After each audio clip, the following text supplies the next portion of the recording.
l'homme sans estomac.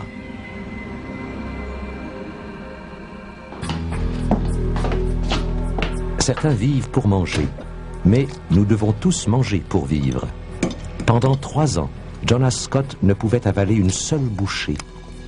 C'est d'ailleurs un miracle s'il est toujours vivant. Grâce à un brillant chirurgien, Jonas peut maintenant apprécier un repas comme tout le monde, mais avec une seule différence. Son intestin grêle est directement attaché à sa gorge. Et dans cette vidéo amateur exclusive, on peut voir une bouchée de son repas passer dans son système.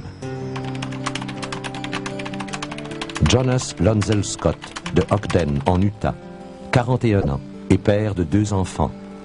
Jonas n'a pas toujours eu ses intestins à la vue de tous. Il a vécu une enfance aussi heureuse, normale et en santé que l'on puisse souhaiter. Mais la mort de sa mère l'a fait sombrer dans un cycle de dépression qui s'est empiré avec les années. En 1988, Jonas a divorcé et a été séparé de ses enfants.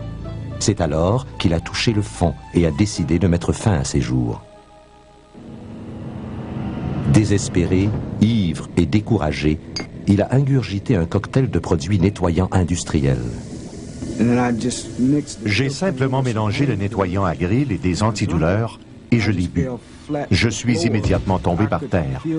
Je pouvais ressentir la sensation de brûlure qui descendait en brûlant tout sur son chemin. Il était trop tard pour que je puisse faire quelque chose. Je ne pouvais pas vomir, je ne pouvais rien faire. Jonas a rampé jusqu'à l'extérieur pour mourir, tandis que des voisins appelaient du secours.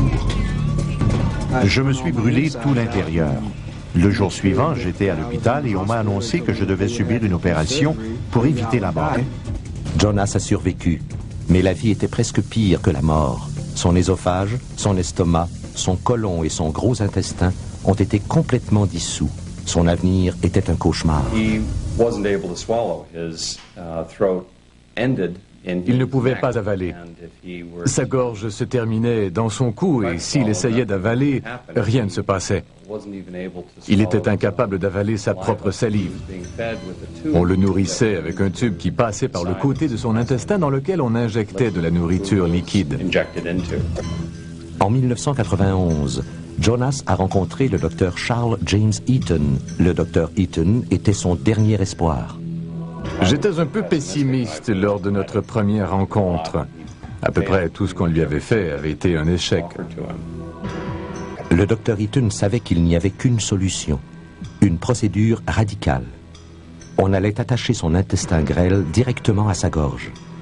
Jonas faisait face à la mort une fois de plus. Jonas connaissait les risques de la chirurgie, que c'était une grosse opération, qu'il serait coupé de bout à bout et qu'il pouvait mourir. Mais c'était une chance qu'il était prêt à prendre. Je savais que le docteur Eaton allait me permettre de manger à nouveau. Je le savais. Durant une opération marathonienne de 36 heures, une équipe de chirurgiens a suturé l'intestin grêle directement à la gorge. Le docteur Eaton avait la délicate tâche d'enlever un vaisseau sanguin de la jambe de Jonas et de l'attacher au tube digestif nouvellement construit. Les vaisseaux sanguins que l'on retrouve dans les intestins ont une certaine longueur et ne peuvent pas s'étirer sur toute la distance. Je devais alors rétablir la circulation à la partie de l'intestin qui avait été amenée jusqu'à la gorge. La chirurgie a été une réussite, mais a laissé cette apparence surprenante à Jonas. Nous avons décidé de placer son intestin devant le sternum parce qu'il avait déjà eu une infection à la suite des opérations précédentes. Je ne voulais pas causer d'autres infections en travaillant dans la même région. C'est quelque peu inusité, mais ça a fonctionné pour Jonas. Il déplace la nourriture le long de sa poitrine en poussant sur le tube quand elle ne descend pas par elle-même. Ces images ne sont pas truquées. La nourriture passe directement de sa bouche à ses intestins. Parce qu'il n'a pas d'estomac, la nourriture passe si vite que son corps éprouve une certaine difficulté à absorber les substances nutritives. Je mange 6 fois par jour. Je mange à toutes les 2h30, 3h. Je commence à manger vers midi et je n'arrête pas avant 22h. Mon dernier repas est à 22h30. Ensuite, je vais me coucher vers 1h30 et je suis bon jusqu'au lendemain matin. Puisqu'il lui manque aussi le côlon et le gros intestin, il n'y a rien pour ralentir sa digestion. Si je mange de la nourriture légère, je dois aller à la salle de bain dans les 3 ou 4 minutes qui suivent.